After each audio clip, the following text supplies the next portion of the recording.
Well अगर आपको trading के बारे में ऑलमोस्ट सारी चीज़ें पता है, सारे चार्ट्स के बारे में पता है, candlestick pattern, liquidity, chart patterns, trend line, support resistance, आपको सारी चीज़ें पता है, बट आप फिर भी एक प्रॉफिटेबल ट्रेडर नहीं हो, then this particular video is just for you. मैं इस वीडियो में ऐसा कुछ शेयर करने वाला हूँ जिससे कि आप मोस्ट प्रोबेबली एक प्रॉफिटेबल ट्रेडर बन जाओगे। मेरे को पता है कि मोस्ट ऑफ द पीपल जो यहाँ से छोड़ के चले जाएंगे, बट ट्रस्ट मी आपको कुछ ऐसा पता चलने वाला है जो कि आज तक मैंने देखा हूँ कि भाई कोई भी यूट्यूब इन्फ्लुएंसर या फिर कोई भी बता रहा हो कि भाई आप इस एग्जैक्ट प्रॉब्लम से कैसे डील कर सकते हो जब आप इमोशनली अनस्टेबल हो जाते हो कि आपको कुछ भी समझ नहीं आ रहा है। आपको पता है, आपको सपोर्ट रेजिस्टेंस सारी चीज़ें पता है, बट जब आप चार्ट खोल देते हो तब आपका सर पूरा चकरा जाता है, आपको कुछ भी समझ नहीं आता है कि भाई एग्जैक्टली करूँ क्या मैं। सो द प्रॉब्लम जो कि आप स्ट्रगल कर रहे हो is not having a profitable trading system. आपके पास एक प्रॉफिटेबल ट्रेडिंग सिस्टम में नहीं है। तो प्रॉफिटेबल ट्रेडिंग सिस्टम का सीधा सा मतलब क्या होता है? देखो, प्रॉफिटेबल ट्रेडिंग सिस्टम का मतलब होता है कि मान के चलो कि आप हर एक ट्रेड में 10 रुपए रिस्क करते हो और आपका विन है 20 रुपए, मतलब कि 1:2 का रिस्क रिवॉर्ड। तो अगर आप 5 ट्रेड्स को विन करते हो, 5 ट्रेड्स को लूज करते हो, मतलब कि आपके पास अगर 50% एक्यूरेसी है, देन आप एक प्रॉफिटेबल ट्रेडर हो। इतना सिंपल होता है प्रॉफिटेबल ट्रेडिंग सिस्टम होना। अगर आपके पास इतना भी है then you are a profitable trader, but most people के पास ये होता ही नहीं है। और ये बनाना भी एक बहुत बड़ा कॉम्प्लेक्स प्रोसेस है, आपको बहुत सारी चीज़ों से स्ट्रगल करना पड़ेगा। तो सबसे पहले आपको अपना एक बायस डेवलपमेंट बनाना पड़ेगा कि आज आपको बाइंग की अपॉर्चुनिटीज ढूंढने या फिर सेलिंग की अपॉर्चुनिटीज ढूंढने। मैं हज़ारों बार बोल चुका हूँ, हम इस पर एक पर्टिकुलर वीडियो में बहुत अच्छे से बात कर चुके हैं। You can go and watch this particular video, description में कहीं ना कहीं तो लिंक दे दूंगा। You can go and watch this video. मैं प्रेफर करता हूँ कि भाई जाके देखो कैसा अपना एक प्रॉफिटेबल ट्रेडिंग सिस्टम का बायस डेवलपमेंट बनाते हैं, कैसे अपना बायस को बनाते हैं कि भाई बाइंग करना है या फिर सेलिंग करना है। ये सबसे बड़ा प्रॉब्लम जो कि ट्रेडर्स फेस करते हैं। उसके बाद नंबर सेकंड कि भाई आपको एग्जैक्टली कहाँ पे एंटर करना है। मान के चलो कि आप गोल्ड ट्रेड कर रहे हो, अब गोल्ड में आप एक पर्टिकुलर ट्रेड को एंटर कहाँ पे करोगे, इसको बनाना पड़ेगा आपको, दैट इज एंट्री मॉड्यूल्स। उसके बाद आप कहाँ पे एग्जिट करोगे और आपका क्या रिस्क रिवॉर्ड होने वाला है ट्रेड में। तो ये कुछ 4-5 चीजें हैं जो कि आपको एक प्रॉफिटेबल ट्रेडिंग सिस्टम बनाने में काम आएगा। अब हम इस पर्टिकुलर वीडियो में बात करने वाले हैं कि भाई आपको अपना एंट्री मॉड्यूल कैसे बनाना है। मान के चलो कि आप बस और बस गोल्ड को ट्रेड करते हो और गोल्ड में भी आपके पास एक बायस डेवलपमेंट का तरीका है जहां से कि आप पता कर लेते हो कि भाई आज मेरे को सेलिंग की अपॉर्चुनिटीज ढूंढना है या फिर आज मेरे को बाइंग की अपॉर्चुनिटीज ढूंढना है। उसके बाद नंबर सेकंड चीज आपको जो बिल्ड करना पड़ेगा इज कि भाई आपको कहाँ पे एंटर करना है। कहाँ पे एंटर करोगे आप? अब जो है हम सीधा चार्ट्स में चलते हैं और मैं आपको एग्जैक्टली दिखाता हूँ कि भाई ये सिस्टम को कैसे बिल्ड करते हैं, मतलब कि आपको कहाँ एंटर करना है, इस सिस्टम को कैसे बिल्ड करते हैं। तो let's get into the chart. तो अभी हमें गोल्ड के चार्ट में, अब गोल्ड के चार्ट में हमको एग्जैक्टली बनाना है entry modules. But entry module से सबसे पहले आपको डिफाइन करना पड़ेगा कि भाई आपका बायस क्या होने वाला है। हम अभी कुछ प्रीवियस चार्ट्स में चलते हैं और मैं आपको एग्जैक्टली बना के दिखाऊंगा कि भाई एक प्रॉफिटेबल स्ट्रेटजी बनता कैसे है, एक प्रॉफिटेबल एंट्री मॉड्यूल कैसे बनता है। अभी हम पिछले कुछ चार्ट्स में चलते हैं। प्रीवियस चार्ट में हम आ चुके हैं। अब देखो, सबसे पहला चीज जो कि हमको करना है एंट्री मॉड्यूल को डिफाइन करने से पहले इसकी भाई हमको सेट करना पड़ेगा कि हमको एग्जैक्टली कौन से टाइम विंडो में एंटर करना है। शाम के 6 बजे से शाम के 9 बजे तक हमको ट्रेड करना है, या फिर आफ्टरनून के 12:30 से हमको ट्रेड करना है आफ्टरनून के 1-2 बजे तक। तो वो एग्जैक्टली हमको डिफाइन करना पड़ेगा। अभी हम एज्यूम कर रहे हैं कि भाई हम शाम के 6 बजे से शाम के 9 बजे तक ट्रेड कर रहे हैं। कितना टाइम होगा? दैट वुड बी बेसिकली 18 से 21। ये हो गया मेरे पास 18 से 21 का टाइमिंग सेट कि मेरे को भाई इसके अंदर ट्रेड करना है। अब मेरा बायस क्या होने वाला है? 18 से पहले क्या हमारा मार्केट जो है वो बुलिश मूव किया है, देन हमको बाइंग का अपॉर्चुनिटी ढूंढना है। बाइंग का अपॉर्चुनिटी हम ढूंढेंगे कैसे? हम ढूंढेंगे ब्रेक ऑफ स्ट्रक्चर के बेसिस पे। तो अगर कोई भी ब्रेक ऑफ स्ट्रक्चर देखने के लिए मिलता है बाइंग साइड पे, देन हम वहाँ पे एंटर करने का ट्राई करेंगे। जैसे कि देखो, सबसे पहला हम ये एक हाई बनाए, उसके बाद यहाँ पे एक लो बनाए, उसके बाद यहाँ पे एक हाई बनाए, बट ये प्रीवियस हाई को ब्रेक नहीं किया, तो ये क्या है? ब्रेक ऑफ स्ट्रक्चर नहीं है। अगर ये ब्रेक कर भी जाता तो ये जो है ब्रेक ऑफ स्ट्रक्चर कंसिडर नहीं करते, क्योंकि यहाँ पे अगर थोड़ा बहुत कंसोलिडेशन है तो हम उसी को ब्रेक ऑफ स्ट्रक्चर कंसिडर करते हैं। ये पर्सनल एक्सपीरियंस मेरा है, इसीलिए मैं इस एक्सपीरियंस के बेसिस पे बता रहा हूँ कि हम जो है ब्रेक ऑफ स्ट्रक्चर को वैसे देखने वाले हैं। अब हमको क्या करना है कि ब्रेक ऑफ स्ट्रक्चर के लिए वेट करना है। ब्रेक ऑफ स्ट्रक्चर मेजर हमको कहाँ पे देखने के लिए मिलेगा? इस कैंडल पे हमको एक ब्रेक ऑफ स्ट्रक्चर देखने के लिए मिल रहा है। तो हमारा एंट्री कहाँ पे होगा? उस पर्टिकुलर कैंडल के हाई के ऊपर होगा। और हमारा स्टॉप लॉस रखेंगे हम इस लो के नीचे, हमारा स्टॉप लॉस रखेंगे इस लो के नीचे। और हमारा टारगेट जो है इन जनरल 1:2 होने वाला है। देखो, ये तो हो गया कि मेरा एजम्पशन ऐसा है कि भाई मेरे को इस बेसिस पे कोई ना कोई स्ट्रेटजी बनाना है। अब ये स्ट्रेटजी प्रॉफिटेबल होगा कि नहीं होगा वो डजेंट रियली मैटर। अब once we build a system, हमको उसको टेस्ट करना पड़ेगा कि भाई उसका एक्यूरेसी कितना आ रहा है। जितना भी एक्यूरेसी आ रहा है उसके बेसिस पे हमको देखना है कि भाई ये सिस्टम को अभी आगे कैसे डेवलप किया जाए जिसकी वजह से ये एक प्रॉफिटेबल ट्रेडिंग सिस्टम बन जाए। हमको वैसे बिल्ड करना है उस चीज़ को। अभी एग्जांपल नंबर 2 में हमारा बायस क्या देखने के लिए मिल रहा है। यहाँ से बेसिकली यहाँ तक हम बाइंग में मोमेंटम दिए, तो हमारा बायस क्या है, बुलिश बायस है। बुलिश बायस में हमको क्या देखना है, ब्रेकआउट स्ट्रक्चर ढूंढने का ट्राई करना है। क्या हमको यहाँ पे ब्रेकआउट स्ट्रक्चर मिला है, क्या ये ब्रेकआउट स्ट्रक्चर वैलिड भी है या फिर नहीं। अगर ये ब्रेकआउट स्ट्रक्चर होता भी तब भी ये वैलिड नहीं होता, क्योंकि भाई ये हमको जो है कंसोलिडेशन बेसिस पे नहीं मिला है। उसके बाद हमको यहाँ पे कोई ना कोई ब्रेकआउट स्ट्रक्चर दिखाई, क्या अब तक कोई भी ब्रेकआउट स्ट्रक्चर नहीं दिखा है। मतलब कि अगर 21 का टाइम चला गया था तो उसके बाद हम ट्रेड को एंटर नहीं करने वाले। तो ये होता है बेसिकली टाइम विंडो ही आपको डिफाइन करना है कि भाई आपका एंट्री मॉड्यूल कैसे बिल्ड होगा। एग्जांपल नंबर 3 पे चलते हैं। एग्जाम्पल नंबर 3 पे क्या है कि हमारे पास ये एक रेजिस्टेंस देखने के लिए मिल रहा है और हमारे पास ये बेसिकली एक सपोर्ट एरिया देखने के लिए मिल रहा है। अब हमारा मार्केट क्या है कि इन रेजिस्टेंस और इन सपोर्ट के एरिया में बहुत ज़्यादा कंफ्यूज है। अगर आप उसके डेली का मोमेंटम भी देखने का ट्राई करोगे तो सबसे पहला हम यहाँ पे नीचे आए थे, उसके बाद हम यहाँ पे ऊपर गए, फिर हम यहाँ पे नीचे आए। मतलब कि ऑन ए मेजर बेसिस अभी भी हम जो है बेसिकली बुलिश ट्रेंड में ही है। हमको कोई एक बेरिश साइन नहीं दिखा है अब तक, जब तक ये बेसिकली ये रेजिस्टेंस टूट नहीं जाता।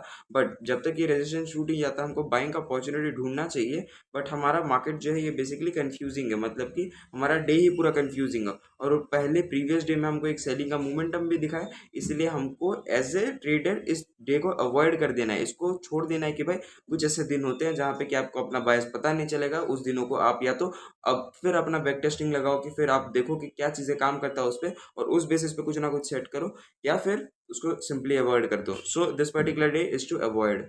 एग्जाम्पल नंबर 4 में अगर आपको देखने के लिए मिल रहा है, देन हम यहाँ पे ऑन ए मेजर बेसिस अगर आप इसको देखने का ट्राई करो तो हम यहाँ पे ओपन किए थे और उसके बाद हम थोड़ा बहुत ऊपर गए हैं प्राइस में। But this doesn't really matter, क्योंकि देखो सबसे पहला तो हमारे पास ये बेसिकली एक रेजिस्टेंस बन के आ रहा था। इस रेजिस्टेंस का हम यहाँ पे ब्रेकआउट किए थे, फेकआउट दिए थे, उसके बाद हम यहाँ पे बेसिकली यहाँ पे फिर से उसका नीचे आ गए हैं, मतलब कि ऑन ए मेजर बेसिस। और कुछ दिनों से जैसे कि हम यहाँ पे सेलिंग का मोमेंटम भी दे रहे हैं, ऑन ए मेजर बेसिस हमको सेलिंग के लिए अपॉर्चुनिटीज ढूंढनी चाहिए। बट जैसे कि मार्केट कंफ्यूज है, पहले तो हमको यहाँ पे बाइंग का अपॉर्चुनिटी देखने के लिए मिल रहा है, but on a major basis हमारा ट्रेंड जो है वो सेलिंग की साइड पे है। तो हम जो है अभी तक कंफ्यूज है, हमको मार्केट स्ट्रक्चर में कुछ भी समझ नहीं आ रहा है कि भाई किस बेसिस पे ट्रेड करना चाहिए। So this particular day is also to be avoided. ये स्ट्रेटजी पे डिपेंड करता है कि भाई आप अपना स्ट्रेटजी किस तरीके से बना रहे हो, आपका लॉजिक क्या है वो पर्टिकुलर स्ट्रेटजी को लेके। तो वो उसके बेसिस पे आपका नॉन ट्रेडिंग डेज और ट्रेडिंग डेज आपके डिफाइन होंगे। देखो हम नेक्स्ट डे पे आ चुके हैं। अब नेक्स्ट डे पे आपको क्या देखने के लिए मिल रहा है,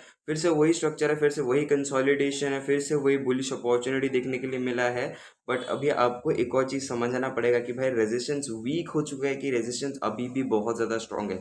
तो देखो कि भाई कितने सारे टच पॉइंट्स मिल रहे हैं आपको। सबसे पहला तो हमको यहाँ पे ये पहला टच पॉइंट मिला, उसके बाद दूसरा टच पॉइंट, उसके बाद तीसरा टच पॉइंट, उसके बाद चौथा टच पॉइंट, उसके बाद पांचवा टच पॉइंट। 5 टच पॉइंट्स मिल चुके हैं उस रेजिस्टेंस पे। उसके बाद देखो कि भाई बुलिश अपॉर्चुनिटी में कहाँ पे हमको अपॉर्चुनिटीज देखने के लिए मिल रहे हैं।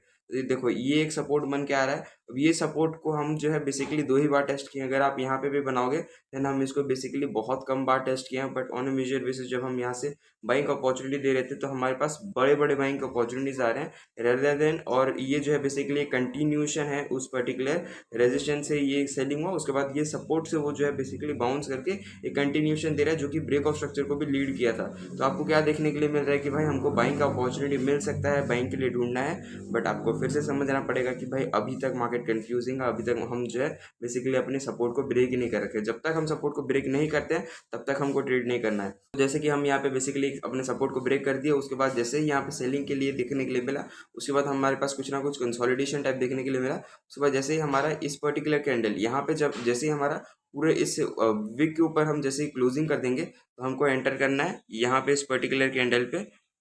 हमारा स्टॉप लॉस कहाँ पे होगा, बेसिकली अपने लो के नीचे, जिस प्रीवियस लो से हम चल के आ रहे थे उस लो के नीचे। और टारगेट हमारा क्या होगा, इन जनरल 1:2 हमारा टारगेट होना चाहिए। And that's what we achieved it. उसके बाद नेक्स्ट एग्जांपल में चलते हैं। नेक्स्ट एग्जांपल में हम क्या है बेसिकली बाइंग का अपॉर्चुनिटी बना रहे हैं, तो हम जो है यहाँ पे एग्रेसिवली बाइंग की अपॉर्चुनिटीज ढूंढने वाले हैं। ऐसे ही दिनों के लिए तो हम वेट करते हैं। अब देखो जैसे ही हमको यहाँ पे एक ब्रेकआउट स्ट्रक्चर देखने के लिए मिलेगा, बुलिश ब्रेकआउट स्ट्रक्चर हमारा एंट्री होने वाला है। तो हमको कहाँ पे एक बुलिश ब्रेकआउट स्ट्रक्चर देखने के लिए मिला अपने टाइम के बाद। अपने टाइम के बाद हमको यहाँ पे बेसिकली एक बुलिश ब्रेकआउट स्ट्रक्चर देखने के लिए मिल रहा है। मैं थोड़ा पास आ जाऊँ तब भी थोड़ा प्लीज़ देखना है इसको, बहुत इंपॉर्टेंट है क्योंकि मेरे को देखना पड़ता है कि मैं फ़ोन में रिकॉर्ड करता हूँ। सो आई नीड टू सी कि भाई सच में बना है कि नहीं ब्रेकआउट स्ट्रक्चर। देखो यार ये ब्रेकआउट स्ट्रक्चर बना, तो हमारा एंट्री कहाँ पे होने वाला है, इस पर्टिकुलर एरिया पे होने वाला है। और स्टॉप लॉस हमारा इस लो के नीचे होगा और टारगेट हमारे पास इन जनरल 1:2 होगा। 1:2 अचीव हुआ है क्या, बहुत बाद में जाके हुआ है, बट हुआ तो है एटलीस्ट। अब बहुत सारे लोग बोलेंगे कि भाई ऐसे स्ट्रेटजी बनाओगे तो कब एग्जीक्यूट होगा, कब हमारा टारगेट हिट होगा या फिर नहीं होगा, हमको कुछ पता नहीं होगा। तो आप इस पे बहुत सारे चेंजेस कर सकते हो। मैं मना नहीं कर रहा हूँ, ये स्ट्रेटजी मैं जस्ट अभी आपके सामने बना रहा हूँ। तो भाई बहुत सारे कॉम्प्लिकेशंस रहते हैं स्ट्रेटजी में, जो कि बाय द टाइम क्लियर होते हैं। तो देखो ये एक प्रॉफिट वाला ट्रेड है, बट बहुत सारे कॉम्प्लिकेशंस होते हैं जो कि बाय द टाइम आपको क्लियर होंगे। आज के आज क्लियर नहीं होंगे, कल के कल क्लियर नहीं होंगे। जब आप इसको महीने भर ट्रेड करोगे, जब आप इसको साल भर का बैक टेस्टिंग करोगे, तब आपको क्लियर होंगे। नेक्स्ट एग्जाम्पल पे चलते हैं। पर नेक्स्ट एग्जाम्पल पे क्या है कि हम यहाँ पे देखो, यहाँ पे हम ओपन किया, उसके बाद हम यहाँ पे सेलिंग का अपॉर्चुनिटी दे रहे हैं। अब जैसे ही हम यहाँ पे सेलिंग का अपॉर्चुनिटी दे रहे हैं, तो हमको किसके लिए वेट करना है, एक ब्रेकआउट स्ट्रक्चर के लिए वेट करना है, बियरिश ब्रेकआउट स्ट्रक्चर। क्या बियरिश ब्रेकआउट स्ट्रक्चर मिला है? हाँ, हमको एक बियरिश ब्रेकआउट स्ट्रक्चर मिल चुका है। तो हमारा एंट्री होगा यहाँ पे, हमारा स्टॉप लॉस होगा इस बेसिकली हाई के ऊपर, और हमारा टारगेट इन जनरल 1:2 होना चाहिए, बट स्टॉप लॉस हिट हुआ है, देयर इज नो प्रॉब्लम, क्योंकि भाई हमको इतना सारे प्रॉफिट्स मिल चुके हैं। और दूसरा कि भाई हम इसको अब तक पूरे 1 साल के लिए बैक टेस्ट नहीं किया है। जब हम 1 साल के लिए इसको बैक टेस्ट करेंगे, तब हमको उसका एक्यूरेसी पता चलेगा, तब हम कुछ ना कुछ डिसीजन ले सकते हैं, क्योंकि स्ट्रेटजी, हर एक स्ट्रेटजी में लॉसेज होते हैं। Moving towards the next example. अब ये बेसिकली आपको एक ब्रेकआउट स्ट्रक्चर देखने के लिए मिलेगा। अगर आप इसको भी एक और ब्रेकआउट स्ट्रक्चर जैसा कंसीडर करो, तो ये भी एक ब्रेकआउट स्ट्रक्चर है, बट जनरली हम एक दिन में एक ही ट्रेड करते हैं। मैं तो जनरली एक दिन में एक ही ट्रेड करता हूँ, तो मैं एक ही ट्रेड एज्यूम करके चल रहा हूँ। बट अगर आप इसको भी लॉस कंसीडर करना चाहते हो, देन यू कैन कंसीडर, कोई भी प्रॉब्लम नहीं है। नेक्स्ट एग्जांपल क्या है, हमको यहाँ पे बाइंग का अपॉर्चुनिटी देखने के लिए मिला है, तो हम क्या करेंगे, बुलिश ब्रेकआउट स्ट्रक्चर के लिए वेट करेंगे। बुलिश ब्रेकआउट स्ट्रक्चर मिल चुका है क्या? हाँ, बुलिश ब्रेकआउट स्ट्रक्चर तो सच में मिल चुका है। यहाँ पे हमारा बुलिश ब्रेकआउट स्ट्रक्चर है, हमारा स्टॉप लॉस होना चाहिए इस पर्टिकुलर लो के नीचे, और हमारा टारगेट होना चाहिए इन जनरल 1:2। बट मेरे को पता है कि भाई स्टॉप लॉस हिट हुआ है, नो इश्यूज, नो प्रॉब्लम। यही तो हार्डेस्ट पार्ट है किसी भी स्ट्रेटजी का। लॉसेस हर जगह पे होंगे, बस आपको देखना है कि कितने लॉसेस हो रहे हैं, कितने प्रॉफिट्स हो रहे हैं। अगर वो नहीं है, देन क्या इस पे चेंजेस कर सकते हैं, जिसकी वजह से ये स्ट्रेटजी एक प्रॉफिटेबल स्ट्रेटजी बन जाए। आपको सोचना पड़ेगा, आपको हर एक स्ट्रेटजी को ऐसे ही बस टेस्ट करके छोड़ नहीं देना है कि भाई ये एक प्रॉफिटेबल स्ट्रेटजी नहीं है। अब इस पर आप क्या अपने ह्यूमन एलिमेंट सेट कर सकते हो, क्या चेंजेस कर सकते हो, जिसकी वजह से आप लॉसेस को अवॉइड करोगे और टेक प्रॉफिट्स को मैक्सिमाइज करोगे। आपको ये इसके बारे में सोचना है, रेदर देन क्विटिंग ए स्ट्रेटजी कि भाई वो प्रॉफिटेबल नहीं है, क्योंकि हर एक स्ट्रेटजी अनप्रॉफिटेबल होता है जब वो बेसिकली आपसे पहली बार बनाया जाएगा। जब आप उस पर चेंजेस करोगे अपने बेसिस पे, तब वो एक स्ट्रेटजी, एक प्रॉफिटेबल ट्रेडिंग सिस्टम बनेगा। नेक्स्ट एग्जांपल भी ऑल्सो अवॉइड वाला एग्जांपल है। हम देखो यहाँ पे बाइंग का अपॉर्चुनिटी दे रहे हैं, तो हमको बाइंग के ब्रेकआउट स्ट्रक्चर के लिए वेट करना है। क्या एक ब्रेकआउट स्ट्रक्चर है? सच बोलूँ तो ये ब्रेकआउट स्ट्रक्चर नहीं है। ब्रेकआउट स्ट्रक्चर क्यों नहीं है? क्योंकि भाई हमको पूरा स्ट्रक्चर अपने टाइम जोन के अंदर नहीं दिख रहा है। तो देखो, हमको ब्रेकआउट स्ट्रक्चर के लिए वेट करना चाहिए, बट ब्रेकआउट स्ट्रक्चर मेरे हिसाब से नहीं दिखा है। उसके बाद हमको यहाँ पे एक ब्रेकआउट स्ट्रक्चर दिखा है, बट वो हमारे टाइम जोन के बाहर है, तो हमको जो है उसको ट्रेड नहीं करना है। अब इस एग्जांपल में क्या है कि हमको यहाँ पे बेसिकली बाइंग का अपॉर्चुनिटी देखने के लिए मिल रहा है, कंसोलिडेटिंग है। बाइंग का अपॉर्चुनिटी देखने के लिए मिल रहा है। प्रीवियस कुछ डेज में हम सेलिंग का भी मोमेंटम दे रहे हैं, तो मे बी ये सेलिंग में भी जा सकता है, मे बी ये बाइंग में भी जा सकता है। बट अगर हम इसको एज्यूम करके चलेंगे कि भाई हमको यहाँ पे बाइंग का अपॉर्चुनिटी ढूंढना है, then we basically is getting शायद अ ट्रेड। हाँ, we are getting a trade over here, जहाँ पे कि हमारा स्टॉप लॉस रहेगा।